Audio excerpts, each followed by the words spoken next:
안녕하십니까. 주쌤TV의 주원입니다. 2022년도 새해가 됐습니다.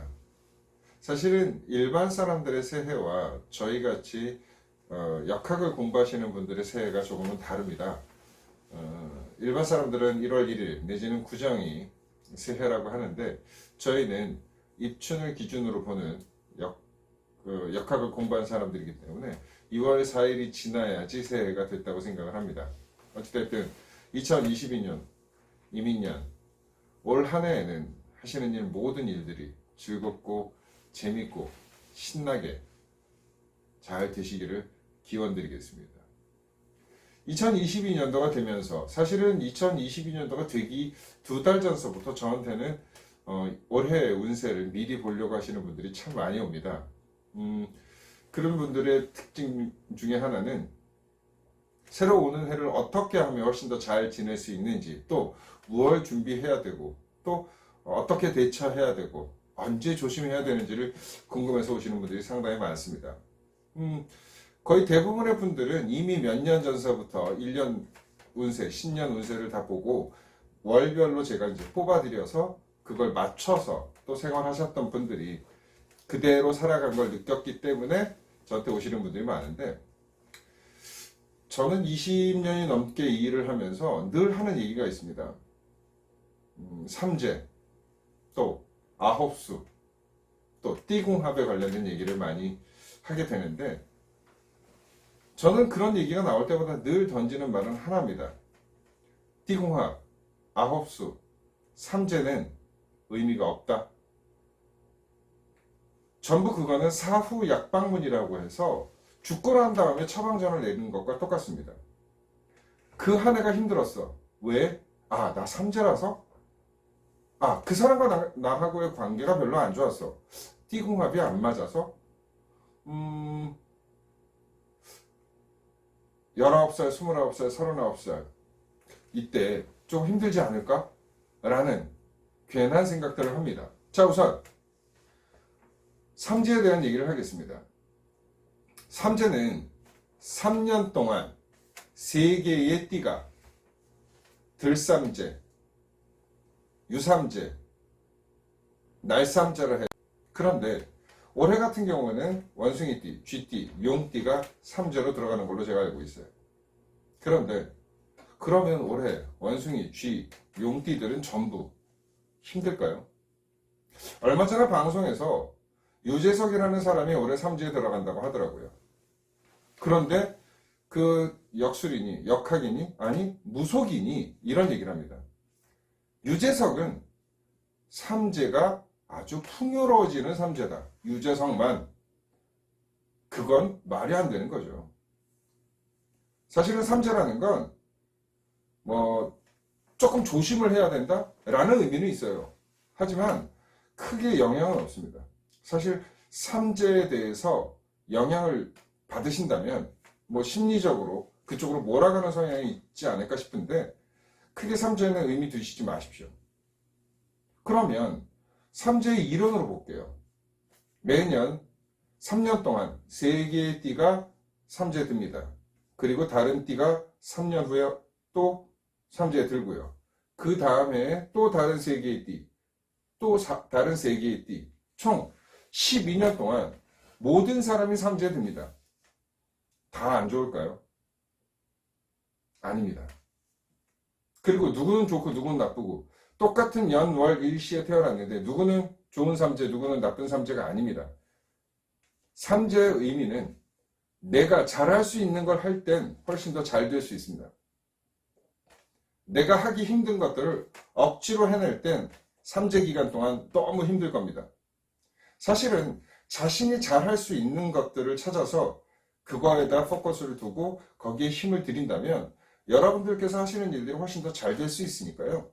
과연 내가 무엇을 잘할 수 있는지, 만약에 사주라는 걸, 또 점이라는 걸 볼 때 내가 잘할 수 있는 게 뭐예요? 라는 질문을 하셔서 그걸 보고 선택하고 가시는 게 제일 좋을 것 같습니다. 사실은 사주에서는 이 사람한테는 잘 맞는 것, 또 좀 잘 안 맞는 것들이 확실히 나옵니다. 그걸 물어보시고 그걸 잘 활용하셔서 조금 더 즐겁고 재밌게 사시는 거에다 포커스를 두시는 게 좋아요. 또 아홉수라는 얘기를 많이 합니다. 아홉수, 19살, 29살, 39살, 49살. 사실은 이 아홉수에 관련된 얘기 중에 저희 어머님에 관련된 얘기가 있습니다. 저희 어머님께서 조금 이른 나이에 돌아가셨어요. 49살에. 그래서 뭐 모든 사람들이 그런 얘기 제게 해줬어요. 야, 아홉수 진짜 무섭다. 49에 돌아가셨으니. 근데 사실 사람마다 아홉수는 다 다릅니다. 저는 아홉수가 5고요. 다른 사람은 3이 될 수 있고요. 그게 바로 이제 대운수라는 건데, 대운수에서 대운수의 바로 앞에 수가 아홉수입니다. 저는 6이 대운수거든요. 그래서 6 되기 바로 직전에 있는 5가 아홉수가 됩니다.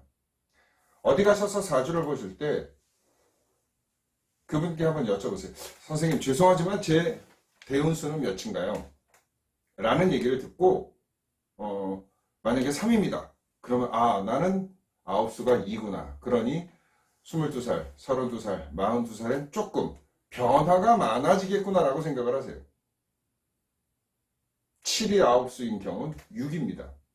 7이 대운수인 경우엔 6이 아홉수입니다. 자, 그렇다면 정말로 아홉수에 걸리는 사람들, 9살, 19살, 29살에 걸리는 사람들은 10%밖에 없습니다.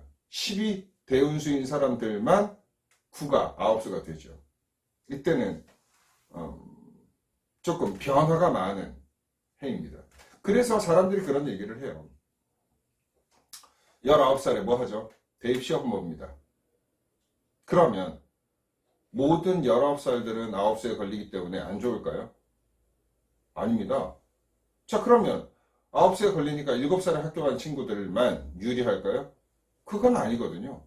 그러니 자신의 아홉수, 19살, 29살, 39살이 아닌 자신의 대운수의 바로 앞의 수가 아홉수니 그때는 나쁘거나 안 좋은 것이 아니라 변화가 많다. 근데 그 변화 중엔 정말로 나쁜 건 생과 사를 좌지우지하는 것도 있을 수 있으니 그때는 좀 건강에 대해서는 좀 유의를 하시는 건 필요하겠죠. 또 일을 시작한다거나 뭐 사업을 시작을 한다거나 이사를 한다거나 움직이는 것도 상당히 괜찮은 나이가 될 수 있습니다. 그러니 아홉수에 대해서 너무 크게 염려는 안 하셔도 됩니다. 또 띠궁합을 얘기하죠.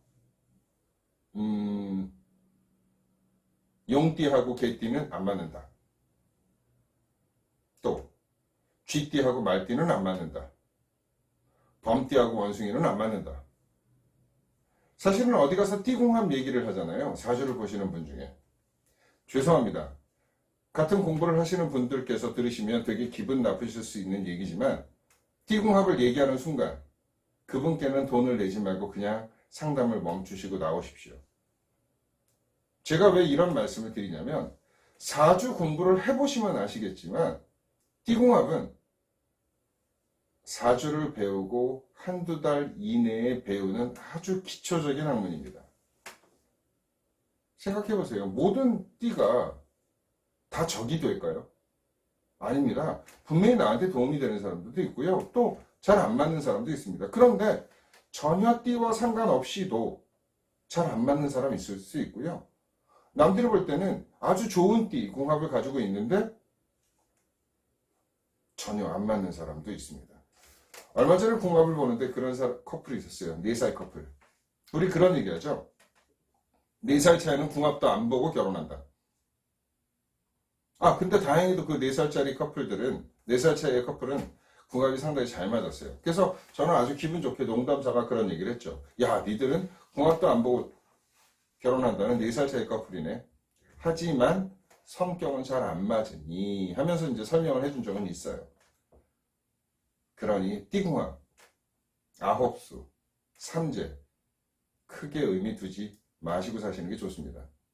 사실은 자신한테 잘 맞는 일을 즐겁고 재밌게 신나게 일할 땐 뭐 삼재, 띠궁합, 아홉수 의미 없이 지나갑니다. 그러니 괜한 일명 저희는 혹세무민이라고 하는데요. 또 이제 삼재에 관련된 얘기들 때문에 오히려 저한테 반문해서 물어보시는 손님들이 많으세요.